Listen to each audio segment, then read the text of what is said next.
हर साल 5 जनवरी को राष्ट्रीय पक्षी दिवस मनाया जाता है। इस दिन का उद्देश्य पक्षियों के महत्व को समझना और उनके संरक्षण के प्रति लोगों में जागरूकता बढ़ाना है। आज हम आपको लेकर चलते हैं पूर्णिया के एक ऐसे परिवार के बीच जहां पक्षियों से प्रेम केवल शौकिया तौर पर नहीं बल्कि पीढ़ियों से चली आ रही परंपरा है। यह है रंजीत पासवान और उनकी मां मंगला देवी, जिनके आंगन में साल भर अलग अलग पक्षियों की चहचहाहट गूंजती रहती है। जो भी हम लोग कर रहे हैं इसमें तो काफी खुशी हो रही है। और जो सवाल आपका है कि बहुत सारी पक्षियां लुप्त हो रही हैं, जैसे अब गिद्ध आपको नहीं दिख रहा है। गिद्ध भारत का एक ऐसा पक्षी है जो एक साइकिल चेन, मतलब ये सृष्टि का एक साइकिल चेन में बहुत बड़ा उसका योगदान है।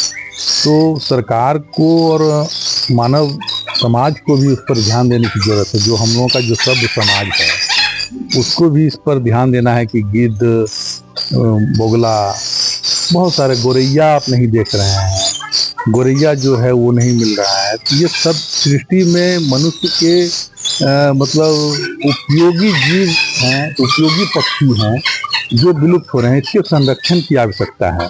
इस परिवार ने पक्षियों की देखरेख, संरक्षण और ब्रीडिंग को अपनी जीवन शैली बना लिया है। यहाँ कई ऐसी विदेशी और दुर्लभ प्रजाति के पक्षी मौजूद हैं जो अब बहुत कम देखने को मिलते हैं। माँ बेटे दिन रात पक्षियों की सेवा में जुटे रहते हैं और उन्हें सुरक्षित माहौल देने का पूरा ध्यान रखते हैं।